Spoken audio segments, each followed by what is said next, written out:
Tia. Bismillahirrahmanirrahim. Assalamualaikum warahmatullahi wabarakatuh. Salam Bapak Ibu penilai ujian kinerja. Perkenalkan, nama saya Satriani SPD, mahasiswa PPG calon guru gelombang 1 tahun 2025 di LPTK Universitas Muhammadiyah Parepare, bidang studi pendidikan biologi. Pada hari ini, Rabu tanggal 23 Juli 2025, saya akan take video UKIN dengan topik struktur dan fungsi tubuh makhluk hidup di kelas 8 di SMP Negeri Satap 7 Oheo. Terima kasih. Assalamualaikum warahmatullahi wabarakatuh. Waalaikumsalam warahmatullahi wabarakatuh. Bagaimana kabarnya hari ini? Baik. Alhamdulillah.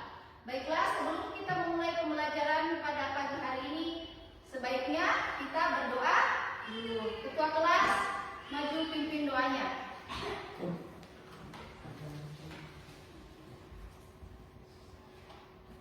Sebelum kita mulai pembelajaran, mari kita berdoa dimulai. Bismillahirrahmanirrahim. Rabbi zidni ilman warzuqni fahman. Doa selesai. Terima kasih ketua kelas telah memimpin doanya. Kemudian, seperti biasa ibu akan mengabsen dulu ya. Siapa tahu ada yang tidak hadir. Siapa yang tidak hadir hari ini? Hadir. Apa kendalanya? Sakit. Semoga yang sakit, yang tidak hadir diberi cepat kesehatan supaya cepat sembuh. Baiklah, ibu absen dulu ya. Asmita, Maisaro, Feby Aprilia. Ya. Kemarin kita belajar apa?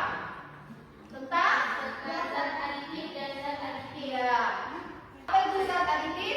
Zat aditif itu seperti pewarna, pemanis, pengawet, penyedap, pemberi aroma, pengental, dengan pengemulsi. Ya, sedangkan zat aditif adalah narkotika, dan zat fisika aktif lainnya. Iya, itu adalah pembelajaran kemarin. Jadi tentang zat aditif dan zat aditif. Ya. Ini adalah tujuan pembelajaran kita. Ada yang bisa bacakan? Putri, minta tolong bacakan dulu tujuan pembelajaran kita hari ini. Tujuan pembelajaran peserta didik dapat menyebutkan macam-macam organ pencernaan. Peserta didik dapat menjelaskan fungsi organ pencernaan. Nah, itu adalah tujuan pembelajaran kita. Tentang peserta didik dapat menyebutkan macam-macam organ pencernaan dan peserta didik dapat menjelaskan fungsi organ pencernaan. Oke, kita lanjut. Beberapa permasalahan organ pencernaan pada manusia. Ini yang sering kita dapat tentang masalah pada pencernaan makanan. Yang pertama itu ada diare. Diare yaitu gangguan pencernaan berupa meningkatnya frekuensi buang air besar yang disertai dengan feses bertekstur cair. Itu yang disebut dengan diare. Semuanya kita pasti pernah mengalami diare. Bahkan pasti dalam 1 bulan atau 1 minggu ini pernah mengalami diare. Karena itu apa yang menyebabkan? Karena pola makan kita. Pola makan kita yang tidak sehat lah, biasa begitu. Kemudian sembelit, yaitu kondisi yang ditandai dengan susah atau jarang buang air besar. Nah, ini sembelit terjadi biasa karena juga pola makan kita yang tidak sehat, makanya terjadi sembelit. Kemudian esofagitis, yaitu peradangan pada lapisan kerongkongan, itu disebut dengan esofagitis, peradangan pada lapisan kerongkongan. Kemudian GERD, yaitu kondisi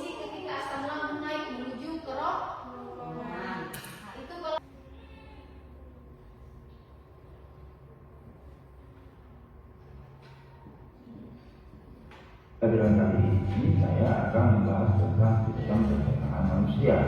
Sistem pencernaan pada tubuh manusia berfungsi untuk menghancurkan makanan yang masuk ke dalam tubuh manusia dan juga mengambil alih-alih makanan yang diperoleh dari makanan yang kita makan dan selanjutnya akan dijadikan energi untuk kita beraktivitas.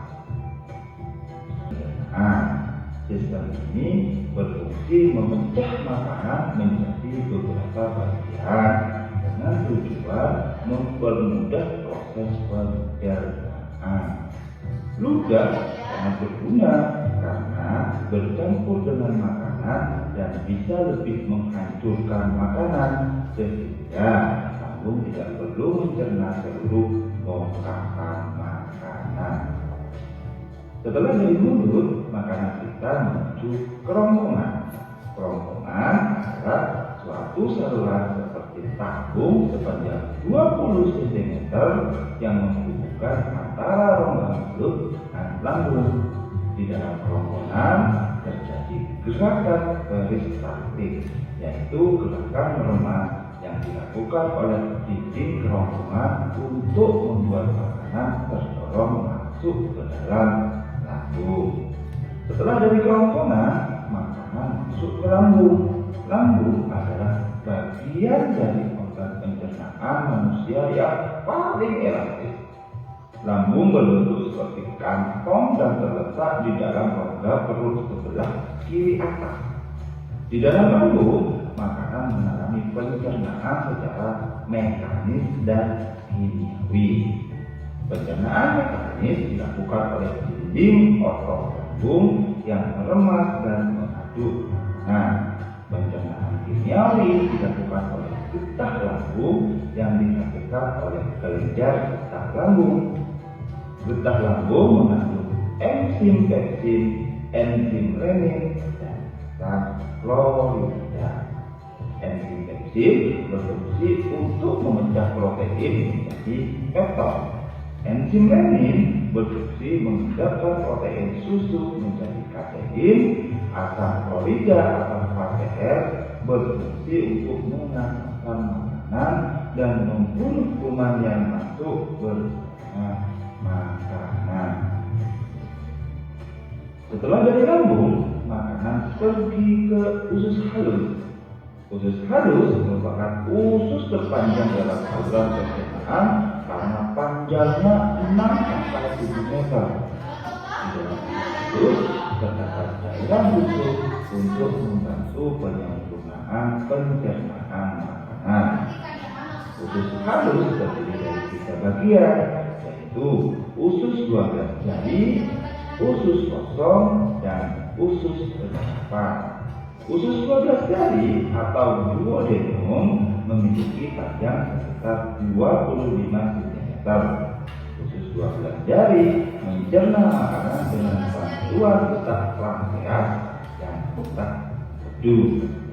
Getah pankreas dihasilkan oleh kelenjar pankreas.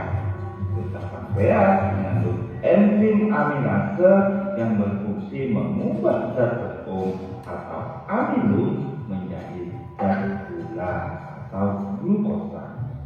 Enzim tripsin berfungsi mengubah keton menjadi asam amino. Enzim lipase berfungsi mengubah lemak menjadi asam lemak dan gliserol. Kalau getah empedu dihasilkan oleh hati dan disimpan ke dalam kantong empedu. Getah empedu berfungsi untuk mencerna lemak. Selanjutnya, usus kosong atau jejunum terletak antara usus 12 jari dan usus penyerapan. Usus kosong memiliki panjang sekitar 2,5 meter dan berfungsi untuk mencerna lebih lanjut makanan yang telah dicerna oleh usus 12 jari. Terakhir adalah usus penyerapan yang merupakan tempat penyerapan sari-sari makanan. Di seluruh permukaan dindingnya terdapat ujung-ujung pembuluh darah yang menyerap sari-sari makanan. Kemudian sari makanan makanan dielakkan melalui aliran darah ke seluruh tubuh. Setelah itu, sisa makanan yang dicerna masih berlanjut ke usus besar. Usus besar berfungsi menyerap cairan, vitamin, dan mineral dari sisa makanan yang telah diserap pada usus halus. Pada usus besar terdapat bakteri yang berguna untuk tubuh yang bernama E. coli yang berfungsi membantu proses pembusukan sisa makanan. Ibu akan membagikan LKPD untuk kalian kerjakan. Ya.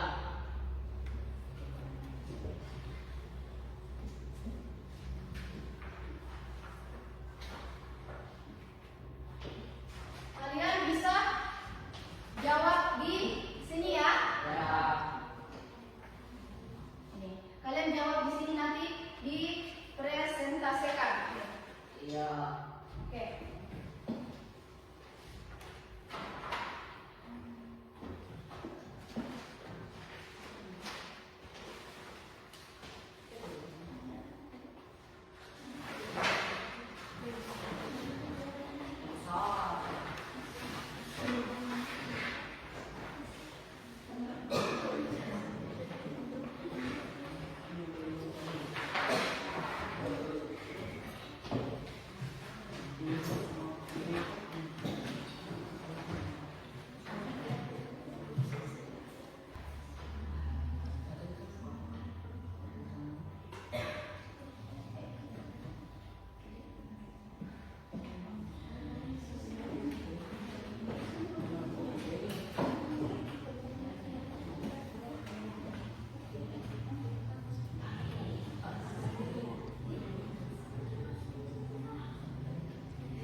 anus.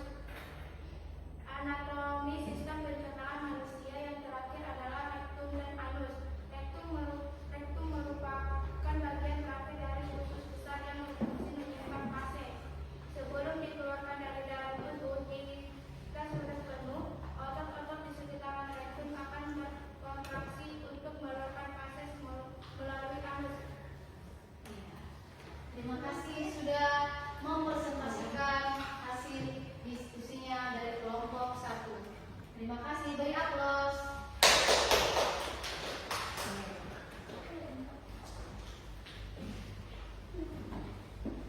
Itulah tadi diskusi dari kelompok 1, 2, dan 3 tentang sistem pencernaan makanan. Kalian sudah lebih paham toh setelah kalian mempresentasikan hasil diskusinya kalian? Kalian lebih mengerti toh bagaimana organ-organ sistem pencernaan itu? Toh kalian sudah tahu mulai dari mulut, apalagi kerongkongan, apalagi lambung, hati, urat, rektum, pankreas, anus, rektum, usus besar, lalu terakhir rektum. Siapa yang bisa menyimpulkan materi hari ini? Saya satu orang untuk menyimpulkan dari hasil presentasi hari ini. Putri bisa? Pencernaan adalah sistem pencernaan merupakan sekumpulan jaringan organ yang berfungsi mencerna dan mengolah makanan untuk memenuhi kebutuhan nutrisi tubuh. Sistem pencernaan ini merupakan saluran yang memanjang mulai dari mulut hingga anus dalam menjalankan fungsinya. Sistem pencernaan dapat dikendalikan oleh sistem saraf, aliran darah, serta berbagai macam hormon di dalam tubuh. Bagian tubuh ini juga membantu enzim untuk mengoptimalkan proses penguraian makanan menjadi molekul yang lebih kecil.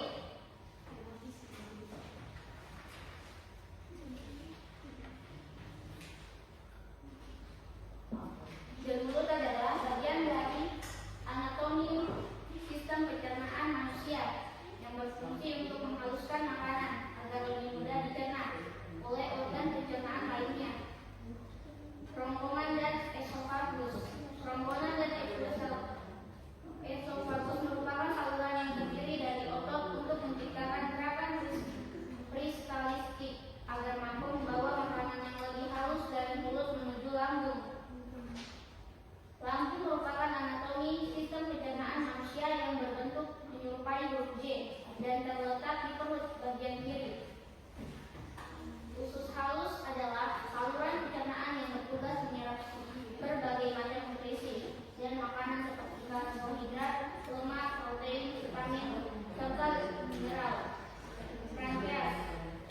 Meski tidak dilewati oleh makanan, pankreas memiliki peran yang penting dalam sistem pencernaan, yaitu untuk menghasilkan enzim pencernaan dengan memecah berbagai macam nutrisi dalam makanan. Hati serupa dengan pankreas, hati juga menjadi salah satu anatomi sistem pencernaan yang tidak dilewati untuk makanan. Kantong empedu adalah anatomi sistem pencernaan yang bertanggung jawab untuk menyimpan serta mengenalkan cairan empedu yang telah disekresikan oleh hati. Usus besar adalah saluran yang memiliki panjang sekitar 1,5 meter dan terdiri dari 3 bagian, yaitu cecum, kolon, dan rektum. Rektum dan anus. Anatomi sistem pencernaan manusia yang terakhir adalah rektum dan anus. Rektum merupakan bagian terakhir dari usus besar yang berfungsi menyimpan fases sebelum dikeluarkan dari dalam tubuh. Ya, itulah hasil dari yang menyimpulkan tentang materi sistem pencernaan. Terima kasih sudah menyimpulkan sistem pencernaan makanan. Kemudian dari hasil diskusi tadi ini, bagaimana perasaan kalian?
mengakhiri pembelajaran dan kita berdoa mulai.